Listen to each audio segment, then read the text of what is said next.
good way to start the postseason. Guys did a great job on offense. Obviously, early on, first inning, a little bit of hiccups. Trent made a great adjustment, moving the ball back down the zone, and then also landing his off speed. I thought his changeup was really good today, and his composure was off the charts. Watching him go that deep into a game, that's something that, excited to watch him go out and do in a big game like that, and sets us up in a good spot as far as our bullpen for the next couple days. And offensively, I know we ran into 4 outs on the bases, but I honestly, thinking about it, I'd rather those guys be going hard and trying to create stuff as opposed to being passive, and I kind of just matched their mentality at the plate. So very happy with how everyone did, and also the the chatter in the dugout, the look in their eye, the demeanor in which they went about today was outstanding. So would love for that to continue. Okay, please direct your questions to the 2 student athletes, either Micah or Trent. Hey Trent, can you just lead me through what was working today? Did you feel good from pregame on? Like, just lead me through your day. I felt a little weird coming out of the bullpen, getting into the game. I was pushing everything instead of just flicking it. And after that home run I gave up, I really locked it down and started using not just my fastball, but my changeup, slider, curveball, and it was good though. Yeah. Or question for Trent, given the injuries on the pitching staff and given the importance of the postseason, have you ever been in a game quite like this where the pressure is at its highest right now? Yeah, the last 2 years at my old school for the NAI World Series. So it's not as much pressure as this. It's a bigger stage, I would say, but I have been in this type of pressure situation. Micah, I have a text question from the press box. Have you ever had a day like this before? No, I think this is the best day I've ever had as a player overall, I think in my whole life, yeah.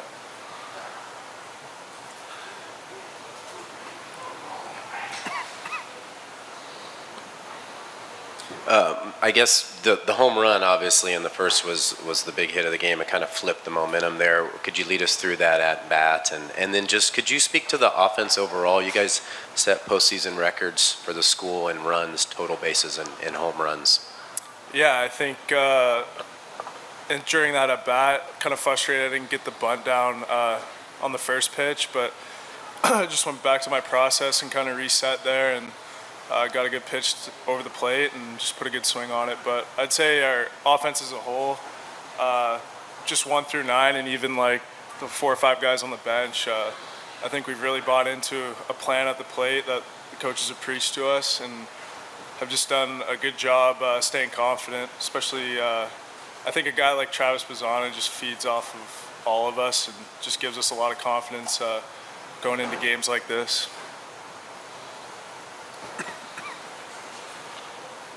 Micah, you get to play center field and kind of see everything develop. How does this part kind of play compared to your home one? Honestly, it plays pretty similar.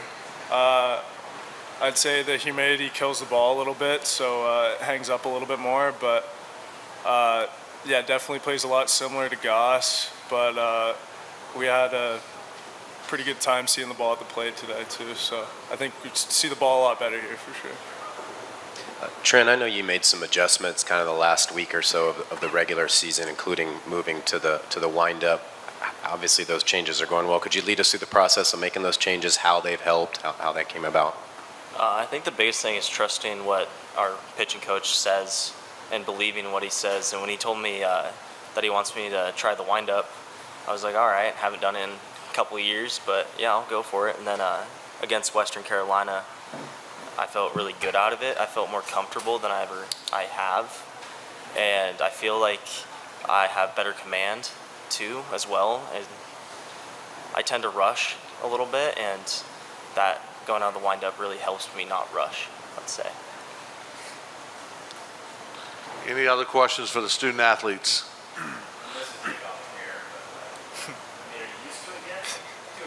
No, Kimya just said he just recognized me with my short hair, but it's a little different. feel a lot better, a lot cooler.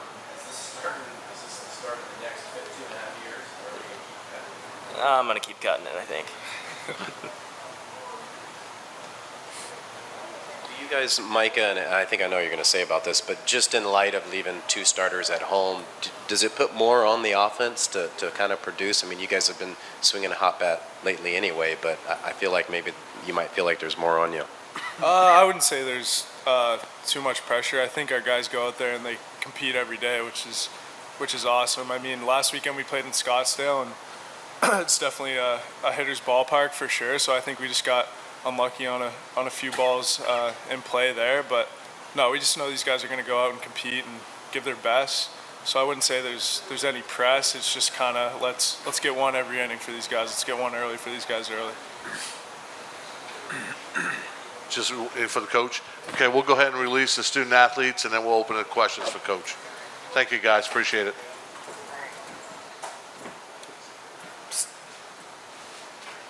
Take your water.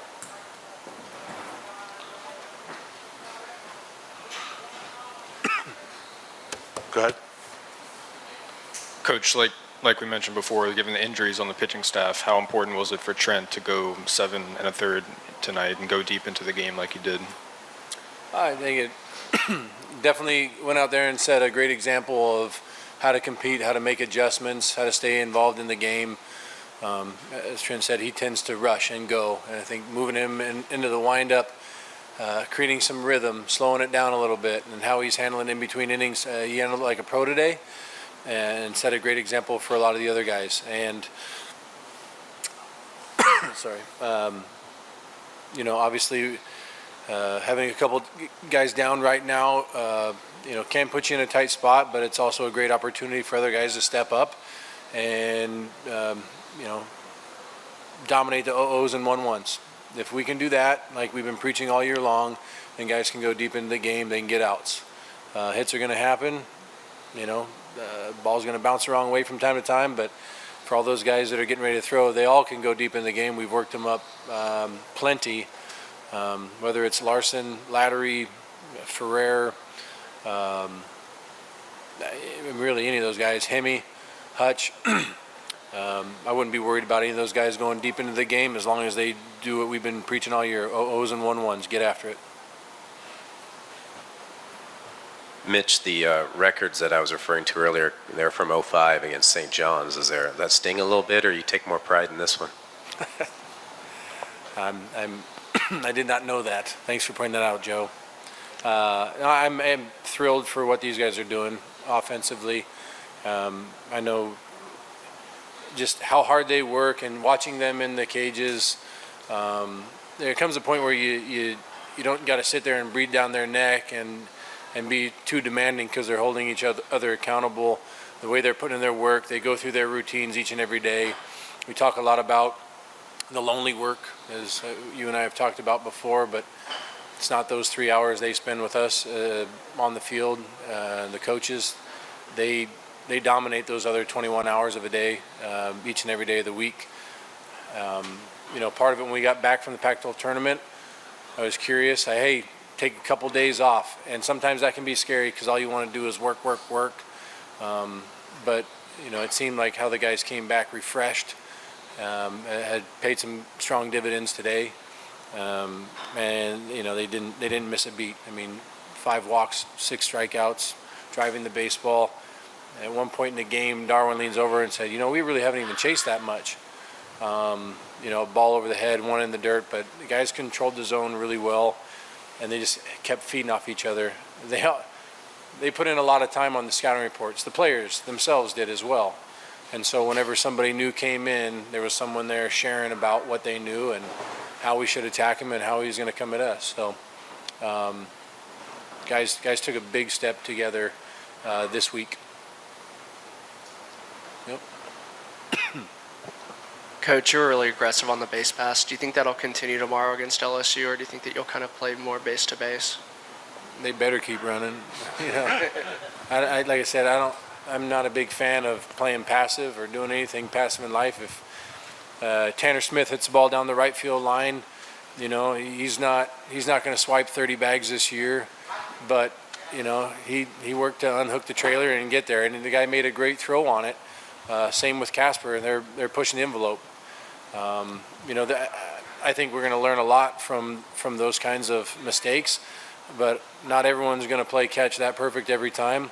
I don't want them to lose that enthusiasm for running.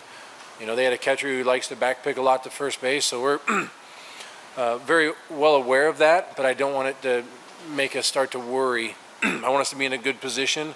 I want us to put pressure on the defense, the pitcher, and then allow our hitters to get fastballs down the middle or breaking balls that hang up in the zone. So we'll learn from some of those moments. There's a hard hit ball to left field. I think Mikey Kane hit it up against the wall, and Guerrero went back to second to tag. I love the idea of, hey, I'm going to go back and tag and get to third, but in that situation, if it bounces off the wall and he doesn't score, we got a problem. So mixing a lot of the video, we'll take that and send it out to the guys tonight or tomorrow morning and learn from those, as they've done a great job all year learning from one another and some of the mistakes and some of the successful moments. Couple LSU questions for you, Coach. One, just could you describe the challenge of facing them here in their park with their crowd? And two, were you surprised that they didn't save Skeens for you guys? No, I know they got good pitching, they got good hitting, so really that game one, you got to go out and getting in the winner's bracket is a big difference as far as what could happen. So, but that's out of our control. We weren't really thinking about that. All of our focus thus far has been on today's game. Obviously done some prep knowing our opponents, each opponent here, but and as far as playing here against LSU, I think when we got selected for this regional, all of our guys were very excited. I think no matter what regional we went to, there was going to be excitement, but they were looking forward to playing against Sam Houston and Tulane and LSU, and they wanted to go out there and play in front of a lot of fans. So, but really, we were talking about it before the game. It's a great feeling going out and playing in front of thousands of people as opposed to just a couple hundred. You don't really notice them really because there's so many people out there. It just becomes a hum. But how these guys are acting with one another right now, I don't really think they notice much else what's going on around them other than play the baseball game and be there with one another. So we'll study, we'll put together a game plan and work our hardest to go out and execute tomorrow. Anything else?